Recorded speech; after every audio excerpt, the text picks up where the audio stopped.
With the turn of the decade, I decided that it would be a good idea to look back at every year of Ninjago we have gotten. Since Ninjago started in 2011, we have gotten plenty of sets along with a TV series and a movie. With that in mind, I decided it would be a good idea to rank every year of Ninjago. At the bottom of our list, we have 2013.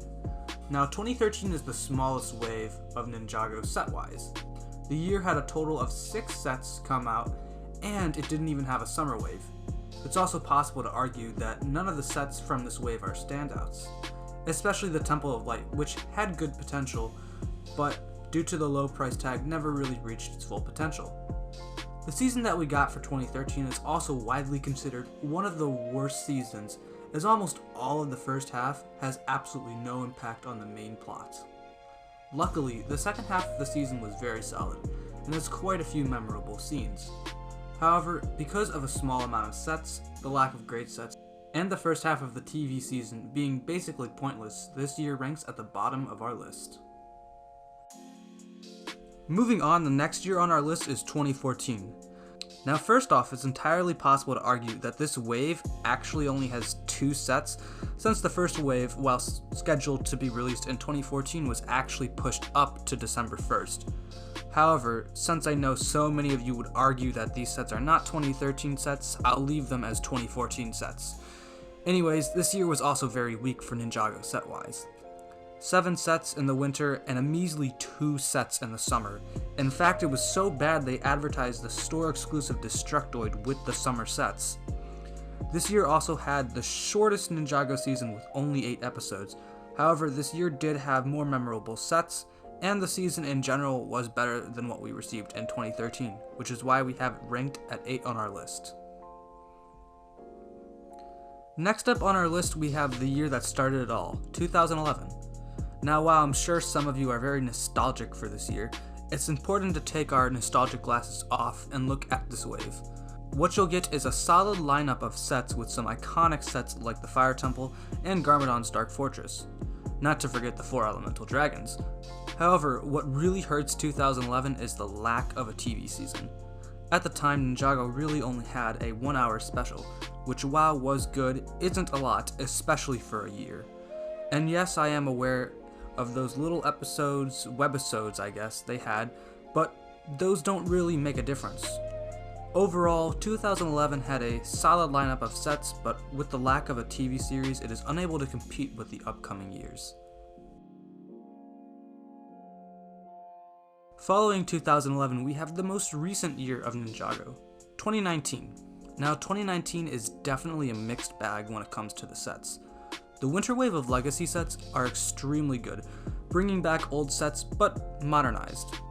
Even some of the sets that were downgraded are objectively good sets when you don't compare them to their predecessors. However, the summer wave is only okay. The 2 flagship sets of the year, in our opinions, are just very mediocre.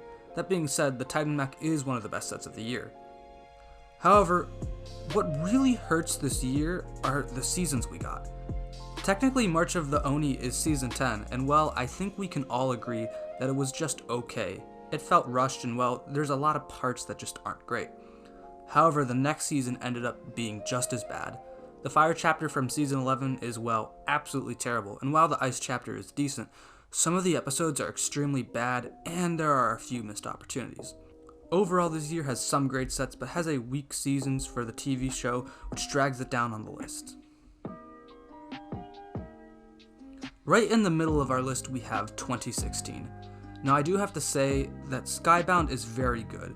The TV season is one of the best, and I personally really like Nauticon as a villain. However, Season 6 really is the peak of this year. The Skybound sets are kind of a mixed bag, with some being really good and some being just okay. For example, the Lighthouse Siege is great, but Misfortune's Keep is just okay. Then there is Day of the Departed. The sets related to Day of the Departed are all pretty good, but the TV special, while decent, isn't enough to move this year higher up on our list. Overall, 2016 is an okay year that, in my opinion, is really carried by the Skybound episodes. At number 4, we have 2012. 2012 arguably has some of the most iconic sets from Ninjago, including the original Destiny's Bounty the Ultra Dragon, and the Ultrasonic Raider. This season also is the first to introduce the Serpentine and sets up a lot of different story arcs used later in Ninjago. A lot of the sets in this wave are really good, and there are actually very few forgettable or retreaded sets. The actual episodes start off slow but get better going over things like Who's the Green Ninja, unleashing the Great Devourer, unlocking the golden weapons, and unlocking their full potentials. In fact, the season does a really good job expanding on existing topics and has a lot of character growth that we just don't see in the other seasons. It also splits screen time very well among the ninja. The issue with 2012 is that all of this is taken up on one full year. All of the other years ahead of 2012 benefit from the fact that they have two different seasons, one in the winter and one in the summer. Moving into the top 3, we have 2015. Now this was the first year that we had two different seasons in one year, and man did it deliver. First off, we have Season 4. Now if you don't know, I am not at all a fan of Chen, but that being said, I do think Season 4 was okay. However, the highlight is the huge winter wave. Normally for a winter wave, you don't actually get a lot of sets, and for some reason they released a ton of sets in this wave. That being said, the biggest one was only $80. However, the summer wave just completely tops the winter wave. We get a remake of the Destiny's Bounty, and we get the first direct-to-consumer set, the Temple of Erjitsu. Season 5 was also better than Season 4, introducing Moro along with the Realm Crystal and the concept of different realms. Overall, 2015 was a great year and brought a lot to Ninjago. At number 2, we have 2018. Now 2018 is the best year episode-wise for Ninjago. This is because they took a full year to tell one story. This allowed for the story to become much more interesting, it allowed for great character development, and it made the finale much more memorable. The issue with this year is the sets. While it has a lot of great sets, Dieselknot, Firstborn, Ninja Nightcrawler, and of course Ninjago City Docks, there are also quite a few bad sets. Killoverse Samurai X, the Oni Titan, and SOG Headquarters. Overall, this year is really good, however the lack of consistency with great sets keeps it at our number 2 spot. And at the top of our list we have 2017, which ironically is almost a complete opposite of 2018. 2017's strong point are its sets. There are 3 waves of sets and all of them have standouts. The first wave had the Dragon's Forge, the summer wave had Ninjago City, the Destiny's Bounty, and the Temple of the Ultimate Weapon, and the December wave had the Quake Mech. Now there are a lot more great sets, but I don't want to make this too long. There's also a set for every ninja in this year. Now the TV show is just okay. Personally, I actually really like the Time Twins. I thought they were good characters and they had a good plan. However, other than that, the season is pretty boring. Then there's the Ninjago movie, which is pretty forgettable. However, since we prefer sets over the TV show, that is why we have 2017 higher than 2018.